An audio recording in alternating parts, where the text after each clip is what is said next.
आत्मवंदन सभी को। ध्यान ज्ञान ग्रुप में आप सभी का स्वागत है। जैसे कि हम इस ग्रुप में 40 मास्टर बुक में से 40 मास्टर के मैसेजेस ले रहे हैं और सभी की ऊर्जा से जुड़ रहे हैं। और आज हम जुड़ेंगे बाली जी की ऊर्जा से। बाली और सुग्रीव के बारे में सभी ने सुना है रामायण में। तो आज हम बाली से जुड़ेंगे, उनकी ऊर्जा से जुड़ेंगे और उनसे बहुत सारे मैसेजेस लेंगे। और ये मैसेजेस हम तक पहुंचाएंगी हेमा जी। तो सभी के साथ हेमा जी आपका स्वागत है। और अब ये प्लेटफॉर्म आपका है। अब आप कंटिन्यू कर सकते हैं। Thank you. Thank you. आप सभी को आत्मवंदन। एंड जयश्री बहन को और दीप्ति बहन को बहुत बहुत धन्यवाद ये अपॉर्चुनिटी देने के लिए मुझे। ये बहुत ही बड़ा अपॉर्चुनिटी है मेरे लिए। और ये प्लेटफॉर्म भी बहुत बड़ा है। आप लोग बहुत अच्छे से जुड़े हुए हो और मुझे इन लोगों ने जुड़वाया है, तो मैं उन लोगों का बहुत बहुत धन्यवाद करती हूँ। आप सभी का भी बहुत धन्यवाद। अभी महाअवतार बाबा जी, पत्री जी, शंकर भगवान, पार्वती माता, अ, नारायण, सभी के आशीर्वाद से, और मैं साईं बाबा में भी बिलीव करती हूँ, तो साईं बाबा के सभी के आशीर्वाद से मैं बाली के बारे में थोड़ा बहुत और प्रकाश डालने जा रही हूँ। मैं सभी के आशीर्वाद के साथ साथ ये सभी दैवी ऊर्जा का और दैवी ये सारे भगवान का मैं अभी क्षमा भी प्रार्थी हूँ। अगर मेरे से कोई भूल चूक हो जाए बाली के बारे में या राम भगवान के बारे में, कुछ भी इधर उधर बताने में मेरे से कोई गलती हो जाए तो मैं क्षमा प्रार्थी हूँ। आप सभी को भी मैं क्षमा प्रार्थी अभी से मैं भी क्षमा मांग लेती हूँ, क्योंकि मुझे पता नहीं है कि मैं कितना जानती हूँ, बट जो थोड़ा बहुत मैंने रिसर्च किया है, मेरा नॉलेज है ऐसा नहीं बोलूंगी, तो उसी के बारे में मैं अभी आगे आगे बढ़ती हूँ। तो बाली एंड सुग्रीव के बारे में सबने जाना है। सबने, सबकी स्टोरी सबको पता है ये स्टोरी। तो ज्यादा वो स्टोरी में आगे नहीं जाएंगे, बट बाली कौन था। तो सबसे पहले थोड़ा बाली की खूबियां, थोड़ी बाली का पावर के बारे में बताऊंगी। बाली इंद्र भगवान का बेटा था। इंद्र भगवान एंड अरुणी। अरुणी इज सूर्य भगवान सारथी। तो ये दोनों का बेटा था। और सुग्रीव अ, अरुणी एंड सूर्य भगवान का बेटा था। तो दोनों की माँ एक थी। वैसे दोनों भाई थे। अभी का बाली का इंद्र भगवान का बेटा था, तो बाली को बचपन से ही बहुत सारी उपलब्धियां प्राप्त थी और बहुत पावरफुल था। उसकी शक्ति इतना शक्तिशाली था कि वो रावण को भी हराया था। रावण को बताते हैं पुराणों में कि रावण को उसने ऐसे हरा के अपने घर में अपने बेटे अंगद के पालने के ऊपर लटका के रखा हुआ था। उसका मतलब है वो बहुत ही शक्तिशाली था। उसको दूसरा एक वरदान था कि कोई भी उसके सामने अगर लड़ने जाएगा तो उसकी सामने वाले की आधी शक्ति बाली को मिल जाएगी। अभी सोचो, वो खुद इतना शक्तिशाली था, उसने उसको सामने वाले की 50% पावर मिल जाती थी, तो उससे उसकी शक्ति और बढ़ जाती थी। उसको ये शक्ति का थोड़ा घमंड भी था, थोड़ा अभिमान भी था। इसीलिए कभी कभी वो एरोगेंस में आके थोड़ा क्या बोलते हैं कि गलत सोचने में लग जाता था। अभी सुग्रीव और बाली का जो युद्ध हुआ था उसके बारे में तो शायद सबको पता है कि बाली और सुग्रीव दोनों भाई थे। दोनों को एक दूसरे के ऊपर बहुत प्रेम था। सुग्रीव बहुत ही सीधा साधा था और बाली को सुग्रीव से भी प्यार था। लेकिन एक बार क्या हुआ कि एक दानव मायावी ने आके बाली से युद्ध के लिए बाली को इंस्टिगेट किया। तो मतलब उसको ललकारा कि तू अब मेरे साथ आके बाहर आके युद्ध कर। अभी बाली को पता था कि ये तो जीतने वाला नहीं है, फिर भी बाली ने उसको मतलब उसके साथ युद्ध शुरू किया। तो जब माया की को पता चला कि उसकी आदि शक्ति बाली के पास चली जा रही है, तो उसको भी फिर हारने का डर हुआ। वो युद्ध के ऑलमोस्ट अंत में धीरे धीरे करके एक गुफा में छुप गया। अब जब वो गुफा में छुप गया, तो बाली ने उसके अंदर, गुफा के अंदर जाके बराबर उसको मारा। अभी जब बाली अंदर गया था, तो बाहर सुग्रीव को छोड़ के गया था गुफा में कि तू ध्यान रखना कोई और अंदर ना आए। जब मायावी अंदर मर गया, बहुत टाइम लगा और उसका सारा खून सब बाहर आने लगा। तो बहुत टाइम के बाद सुग्रीव को ऐसे लगा कि ये बाली शायद हार गया। और ये क्योंकि वो मायावी बहुत बहुत ही बड़ा और बहुत ही कपटी दानव था, तो सुग्रीव को क्या हुआ कि उसको समझ में नहीं आया कि क्या करूं। तो उसको लगा कि बाली मर गया, इसीलिए वो किष्किंधा की राजधानी में वो खुद राजा बन के बैठ गया। उसका कोई इंटेंशन नहीं था राजा बनने का, लेकिन उसके बड़े भाई के बाद किसी को तो ये संभालना पड़ेगा, ऐसे करके वो राजधानी पे वो उसमें बैठ गया। बहुत सालों बाद जब बाली बाहर वापस आया, तो बाली ने देखा कि सुग्रीव तो अभी राजा बन गया है किष्किंधा का। तो बाली को ये पसंद नहीं आया। बाली को लगा कि ये मुझे छल किया मेरे साथ। सुग्रीव का कोई छल करने का इरादा नहीं था, लेकिन जब सुग्रीव ने बाली से बात करने के लिए, बाली को समझाने के लिए थोड़ा कोशिश किया, तो सुग्रीव की कोई बात सुनी नहीं। तो सबसे पहला बाली का जो गलत बोलते हैं ना, वो ये है कि अपना छोटा भाई को उसकी बात रखने के लिए, वो क्यों राजा बना वो सुनने के लिए उसने उतना इतना धैर्य नहीं दिखाया। तो सुग्रीव और बाली के उसमें फिर बैर शुरू हो गया। और बाली ने जैसे मैंने आपको बताया कि बाली पहले से ही पावरफुल था, तो उसने अपने छोटे भाई से फिर राजधानी छीन ली। और दूसरा गलत काम क्या किया कि उसकी वाइफ को भी अपने साथ लेके गया, जो बहुत बड़ा अधर्म है। इसीलिए जब बाली को राम भगवान ने फिर सुग्रीव ने हनुमान जी से दोस्ती कर ली। और हनुमान जी ने सुग्रीव को वादा किया कि मैं राम भगवान से मिलाऊंगा। और जब भी राम भगवान को सीता माता की शोध के लिए जरूरत पड़ी, तो सुग्रीव ने अपना हाथ बढ़ाया, राम भगवान से फ्रेंडशिप की और राम भगवान को मदद करने का वादा किया। अभी क्या होता है कि हम सबको उतना पता है कि सुग्रीव के साथ राम भगवान ने बाली के साथ युद्ध करने का वादा किया और बाली को किष्किंधा का राज्य वापस दिलाने का, उसकी वाइफ को वापस दिलाने का वादा किया। तब अ, राम भगवान को पता था कि बाली को उनकी आदि शक्ति मिल जाएगी। तो इसीलिए राम भगवान को पीछे से वार करना पड़ा, एक पेड़ के पीछे छुप के। हमको लगेगा, जब भी हम छोटे थे रामायण में ये स्टोरी सुनी, तो हमको लगा कि ये तो गलत है, ऐसे भगवान ने सामने जाके क्यों नहीं मारा बाली को। जब बाली जब बाली युद्ध में मर गया और मतलब अंतिम श्वास ले रहा था, तभी बाली ने भी राम भगवान से यही सवाल किया कि आपने ऐसे छुप के क्यों मारा मुझे, और दूसरा कि ऐसी मेरी क्या गलती थी। और तीसरा सवाल किया कि आपने सुग्रीव से मदद ली, तो मदद तो मैं भी कर सकता था। आपको पता है कि रावण को मैंने पहले ही हराया था।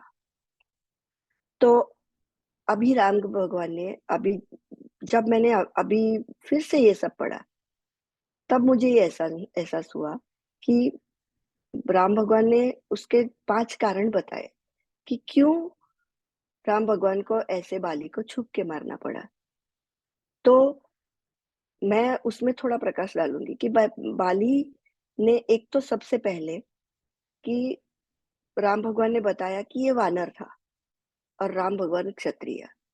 तो क्षत्रिय जंगल में जाके जानवरों का शिकार करने का अधिकार था। तो वो हिसाब से भी राम भगवान गलत नहीं थे।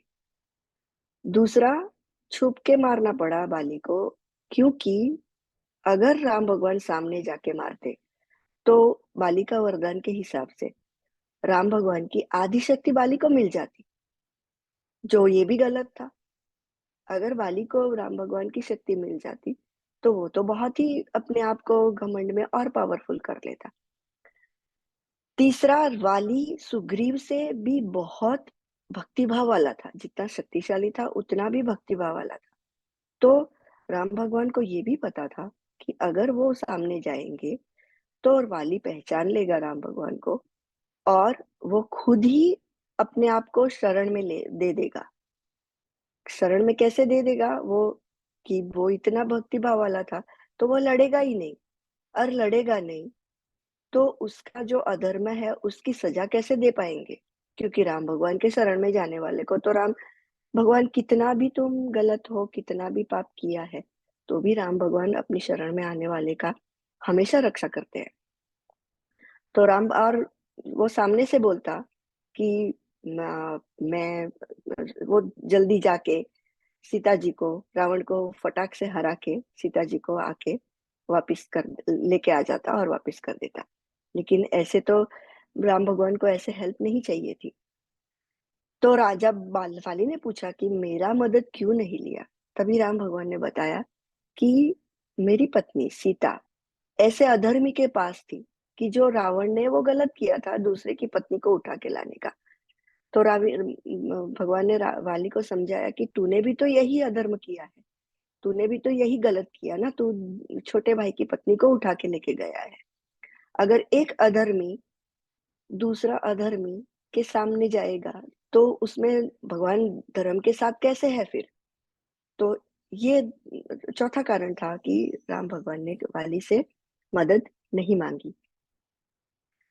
ऐसे फिर वाली को ये सब समझ में आया कि उसने क्या क्या गलती किया था। तो अंत में जब वो अंतिम श्वास ले रहा था, तब वाली ने राम भगवान के सामने फिर माफी मांगी कि मैंने ये सब गलत किया है, तो मैं दंड का अधिकारी हूँ। लेकिन अभी ये राज्य तो सुग्रीव के हाथ में जाएगा ही, लेकिन मैं अपने बेटे को भी आपकी सेवा में आपको सौंप रहा हूँ, तो आप मेरे बेटे अंगद की अभी रक्षा करना। तो अंत में वाली ने ऐसे सब बराबर कर दिया, वो समझ गया, उसको वो जो दंड मिलना था वो दंड भी मिल गया। अब मैं अभी सी अरुणा जी की किताब से जो हम संदेश पढ़ने वाले हैं वो पढ़ना शुरू करूंगी।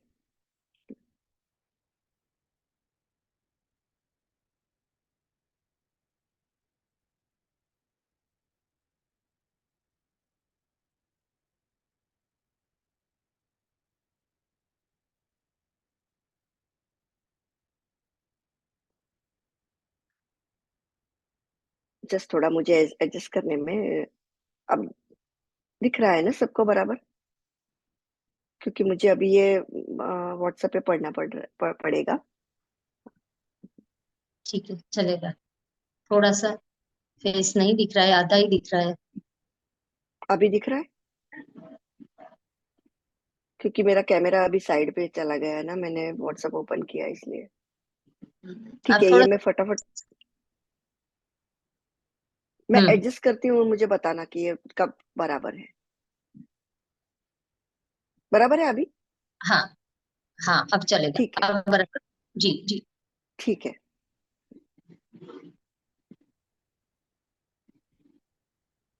हमारा मुंह निकला हुआ था इसका, लेकिन इसका बंदर होने से कोई लेना देना नहीं है। हम सभी मानव रूप में थे और मुख्य रूप से पहाड़ियों में रहते थे।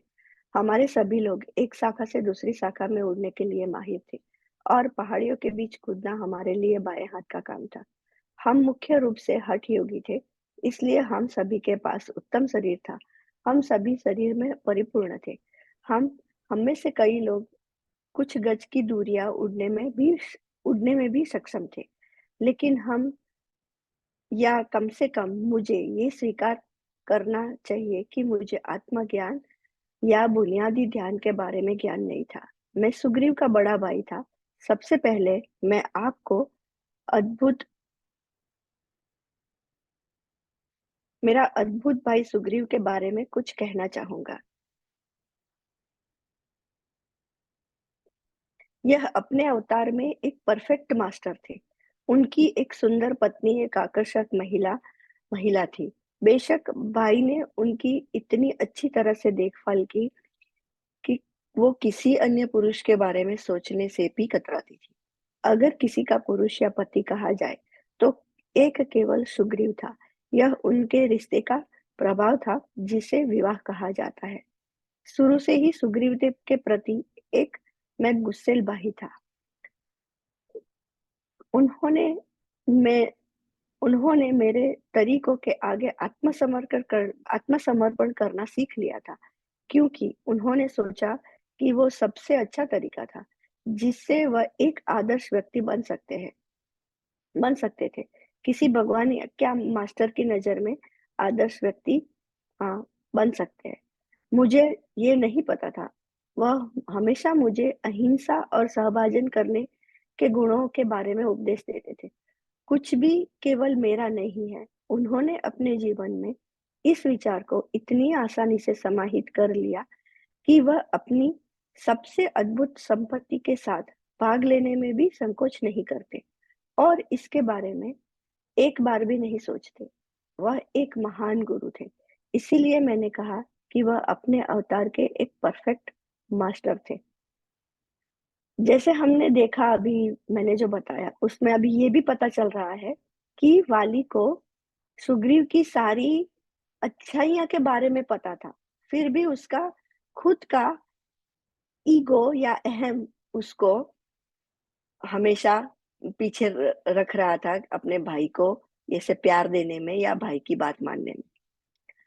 आप मेरे धूर्त सत्ताधारी से क्या उम्मीद कर सकते हैं? मैं हमेशा इस धारणा में रहता था कि चूंकि सुग्रीव अपने अवचेतन में कमजोर महसूस करते हैं, इसीलिए वे सीधा मेरा सामना नहीं कर सकते।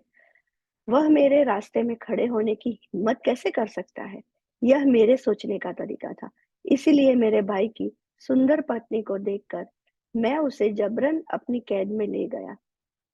मेरे चरित्र को जानकर तो ये फिर से अभी बाली ने ये गलती किया कि किसी की अच्छाइयों को उसकी कमजोरी नहीं समझना चाहिए। जो बाली ने ये गलती किया कि वो समझ रहा था कि वो कमजोर है, लेकिन सुग्रीव कमजोर नहीं थे। वो ज्यादा ही वाइस थे, वो ज्यादा ही समझदार थे। तो मेरे भाई ने मुझसे एक शब्द भी नहीं कहा। उसके क्षेत्र के एक एक इंच पर अधिकार करने की मेरी उत्सुकता के बारे में जानकर मेरे पिता ने अपने राज्य का 3/4 पार्ट मतलब 75% पार्ट मुझे एंड 1/4 मतलब 25% पार्ट पार्ट मुझ मेरे भाई सुग्रीव को दिया। मैंने उससे जबरन वे भी ग्रहण कर लिया। तो जब सुग्रीव के पास न रहने के लिए जगह थी और न ही उसकी पत्नी थी, लेकिन मेरा भाई अपने सिद्धांत जीवन में कुछ भी केवल मेरा नहीं है का पालन करने में इतना दृढ़ था कि वह ध्यान करने के लिए जंगल में चला गया। मेरे गोत्र के कुछ अन्य लोग भी उसके पीछे जुड़ गए थे। मैंने जब मेरे सैनिकों ने उसे महल से दूर धकेल दिया तो न तो उसने जवाब दिया और न ही उसने कुछ कहा। तब तक हनुमान ध्यान के मास्टर थे, जिन्होंने प्रबुद्ध मास्टर सुग्रीव को ध्यान के बारे में सब कुछ सिखाया और उन्होंने सुग्रीव से सब कुछ सीखा। यह सुग्रीव और हनुमान के बीच का बंधन है। तो ये भी मैंने आप सबको बताया कि सुग्रीव और हनुमान बहुत अच्छे दोस्त थे। दूसरा एक बात भी थी कि जब हनुमान जी के बारे में, हनुमान जी के पावर के बारे में भी आपको सबको पता है।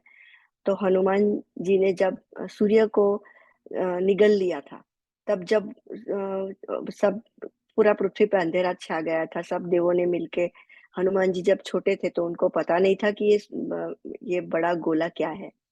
तो जब जब छुड़वाया तो हनुमान जी ने जब तभी सूर्य देव ने हनुमान जी को बहुत बहुत सारे आशीर्वाद दिए थे और साथ साथ ये भी कहा था कि सुग्रीव मेरा पुत्र है, तो तुम सुग्रीव की रक्षा करना।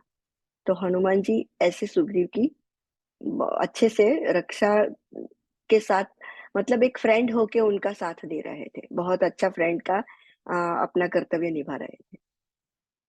सुग्रीव के बारे में सुग्रीव के बारे में जानकर बस उन्होंने डांटने और उन्हें आहत करने के लिए मैं उनकी पत्नी के साथ उनसे मिलने गया और कहा, आप अपनी पत्नी को ले जा सकते हैं। लेकिन सुग्रीव ने असहमति जताई और अपनी पत्नी को मुझे एक ऐसे व्यक्ति के रूप में प्यार करने करने के सबक सीखने की आवश्यकता के बारे में सलाह दी, जिसने उसे बंदी बनाकर रखा, क्योंकि वह दूर नहीं जा सकती थी। एक दोस्त की तरह दुश्मन की सेवा करने को कहा। मेरे भाई को अपना दोस्त बनाओ, उसे सभी के साथ शांतिपूर्ण अस्तित्व का सबक सिखाओ, और तब और केवल तभी तुम मेरी पत्नी बन सकती हो। तो सुग्रीव ने अपनी पत्नी को वो लेके गया, तो उसका भी अच्छाई के जैसे सोचा कि मेरी पत्नी अपना ज्ञान को बांटकर मेरे भाई को सुधार सकती है। ऐसा सोच के सुग्रीव ने वो भी त्याग किया। तो सुग्रीव एक एक स्टेप ऊपर आ जाता है कि वाली के साथ साथ उसने कितनी समझदारी दिखाई कि पत्नी को लेके गया तो वो भी उसने गलत समझने की बजाय उसके पास रहने को अपनी पत्नी को मनाया कि तू मेरे भाई का उद्धार करने के लिए उसको थोड़ा समझ देना। तुमसे अपनी पत्नी के रूप में यही उम्मीद करता हूँ, तभी मैं तुम्हें सुंदर समझूंगा, न कि सुंदर शरीर और रूप के साथ, ऐसे उसने कहा। यह कहकर उसने अपनी पत्नी का फिर मेरे साथ भेज दिया। मैं यही चाहता था, लेकिन सुग्रीव की इस शिक्षा ने उसकी पत्नी के जीवन को महत्वपूर्ण रूप से बदल दिया। अब वह मेरे जीवन में सक्रिय भाग लेने लगी और जल्द ही मेरे प्रशासन में भी मेरा दाहिना हाथ बन गई। वह मेरी जिंदगी का अहम हिस्सा बन गई। इस अवधि के दौरान राम ने मुझे यह सिखाने के लिए मेरे खिलाफ युद्ध छेड़ दिया कि मैं अपने भाई की पत्नी को कैद में रखकर गलत काम कर रहा था। पहले राम ने मुझे व्यक्तिगत रूप से बताने की कोशिश की, लेकिन एक पत्थर इतनी जल्दी कैसे समझ सकता है। युद्ध के बाद मैं पूरी तरह से जीर्ण शीर्ण अवस्था में था। फिर भी मेरे भाई की पत्नी मेरा पूरा सहारा थी। उसने मुझे निर्देशित करते हुए कहा, देखो, हम राज्य, शक्ति, धन आदि के बारे में सोचकर पैदा नहीं हुए हैं। हम शायद ही कुछ जानते हैं। हम नहीं जानते कि हम क्यों पैदा हुए हैं। आओ हम जंगल में उस पार जाएंगे, जहां हम आपके भाई को देख सकते हैं और कुछ चीजें सीख सकते हैं। अगर आप सहमत हैं, तो हम सब कुछ वापिस पा सकते हैं। मैं पूरी तरह से मौत की कगार पे था। उन्होंने मुझे अपनी गाड़ी में बिठाया, मेरा पालन पोषण किया, मुझे ध्यान सिखाया, और 3 साल की गहन तपस्या के बाद मुझे पता चला कि उनके पति और हनुमान उनके गुरु थे। उनके सूक्ष्म प्रशिक्षण के साथ वह व्यक्तिगत रूप से और पूरी तरह से मेरा मार्गदर्शन कर रही थी। यह जानकर कृतज्ञता कृतज्ञता से अभिभूत मैंने उनसे पूछा कि यह मदद के बदले में वो क्या चाहती है। उन्होंने मुझे कहा कि उनकी कुछ भी मदद नहीं कर मैं उनकी कुछ भी मदद नहीं कर सकता, क्योंकि वह मुझसे कहीं कहीं ज्यादा ऊंचे पद पर है। फिर मैंने उनसे पूछा कि क्या कोई रास्ता है जिससे मैं उनके स्तर पर या मेरे भाई के विकास के स्तर पर पहुंच सकता हूँ। इसके लिए उसने सकारात्मक उत्तर दिया और कहा, हाँ, क्यों नहीं, अपनी मदद स्वयं करे, अपने बारे में सब कुछ जाने। मैंने पूछा कि यह कैसे करना है। उन्होंने उत्तर दिया कि सीता ने खुद को रावण को नहीं दिया और राम के आने की प्रतीक्षा कर रही थी। मैं चाहती हूँ कि आप खुद को रावण के रूप में पहचाने, हालांकि मुझे आपके विकास के लिए खुद को प्रस्तुत करना पड़ रहा है, और सीखे कि सीता कैसा महसूस करती है। आपने मुझे अपने भाई के साथ 7 वर्ष तक पत्नी के रूप में देखा है, और जबकि पिछले 15 वर्षों से मैं आपके साथ हूँ। जान ले कि मैं अभी भी सुग्रीव को न केवल पति के रूप में बल्कि एक गुरु के रूप में भी प्यार और प्रशंसा करती हूँ, क्योंकि जो आज मैं जो हूँ वो उनके लिए हूँ। उन्होंने न सिर्फ मेरी इस बल्कि आने वाली जिंदगी को भी बदल दिया है। मैं उनकी आभारी हूँ। इतना कहकर वो मेरी गुफा में 3 दिन तक मुझे अकेला छोड़ दिया। हर चीज से निराश और थका मैं गुफा की छत को देखते हुए बस लेट गया। मैंने जीवन में क्या हासिल किया है? मैंने हमेशा मेरे भाई की इच्छाओं को छीन लिया है। मैं किस तरह का जानवर हूँ, मुझे नहीं पता। मैं सोच रहा था कि आगे क्या करना है। फिर मैंने सोचा, मुझे देखने को रावण मुझे देखने दो, रावण क्या है, रावण क्या कर रहा है। यह देखने के लिए मैं ध्यान के सूक्ष्म रूप से लंका गया। कुछ ही घंटों में मैंने उसके बारे में सब कुछ जान लिया। मैंने अपने सभी दोस्तों को पहचान लिया। मैं वापस आया और अपनी आंखें खोली। मेरी गुफा में मेरे सामने हनुमान और सुग्रीव को देखा। मैं उनके चरणों में था, अपने सभी कुकर्मों के लिए माफी मांगी और अपने भाई से अपने गुरु अपनी उनकी पत्नी को अपने साथ ले जाने का अनुरोध किया, क्योंकि उन्होंने वह सब किया जो उनसे कहा गया था। मैं स्वतंत्र हूँ और अब जब मैंने हर एक चीज को महसूस किया है, मैं कुछ वर्षों के लिए ध्यान करना चाहता हूँ और फिर भविष्य के बारे में सोचना चाहता हूँ। यह कहते हुए मैंने सभी सैनिकों और अपने भाई की पत्नी को विदा कर दिया। मैं अभी भी ध्यान कर रहा हूँ और जब मैं अपने जैसे लोगों को उनके गलत कामों के बारे में सलाह देने की कोशिश करता हूँ, हालांकि यह मेरी क्षमता का केवल एक हिस्सा है। ध्यान से आप एक बार में 100 काम कर सकते हैं। ये कोई चुनौती नहीं है। किसी भी साधक के लिए वो बहुत सामान्य बात है। अगर मैं इसे ऐसी पृष्ठभूमि के साथ कर सकता था, तो आप क्यों नहीं? पाठकों, ध्यान करें और एक बार में 100 गतिविधियों को करने की क्षमता हासिल करें। जैसे मैंने मास्टर्स को अपनी पत्नी और रावण के रूप में पाया, और मास्टर्स को पत्नी सुग्रीव की पत्नी और रावण के रूप में पाया। आपके आसपास इतने सारे लोग हैं जो मास्टर्स हैं। उनका मार्गदर्शन ले और अपने जीवन को ध्यान से समृद्ध करें। प्रिय पाठकों, आप सभी को आप सभी के लिए यही मेरा संदेश है। आप ध्यानियों के लिए ये खबर हो सकती है, लेकिन मैं एक्सिस चेंज के लिए एक काम करता हूँ। मैं लोगों को पृथ्वी छोड़ने के बाद दूसरी दुनिया के साथ तालमेल बिठाने के लिए प्रशिक्षण देने में शामिल हूँ। यह सारी ट्रेनिंग नींद के दौरान की जाती है। यह एक बार जब आप यहाँ से वहां चले जाते हैं, तो चेतना अपने आप वहां समायोजित हो जाती है। तो दोस्तों, वहां आप सभी को शुभकामनाएं। बस इतना ही। अलविदा। मैं आप सभी को कभी न कभी मिलूंगा। आपका धन्यवाद।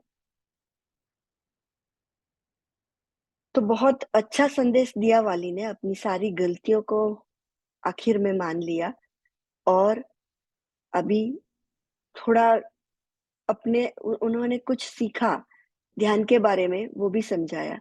तो ये जयश्री बहन कितना अच्छा काम कर रहे हैं, सबको ऐसे ध्यान ज्ञान में जुड़ने के लिए प्रेरित कर रहे हैं और इतना अपना टाइम दे रहे हैं।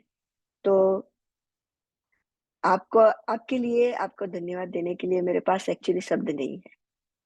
सो सबका बहुत बहुत धन्यवाद। Thank you very much. Thank you, thank you, thank you. बहुत खूब, बहुत खूबसूरत, बहुत बढ़िया लगा आज, बहुत मजा आ गया। मतलब बाली को बहुत अच्छी तरह से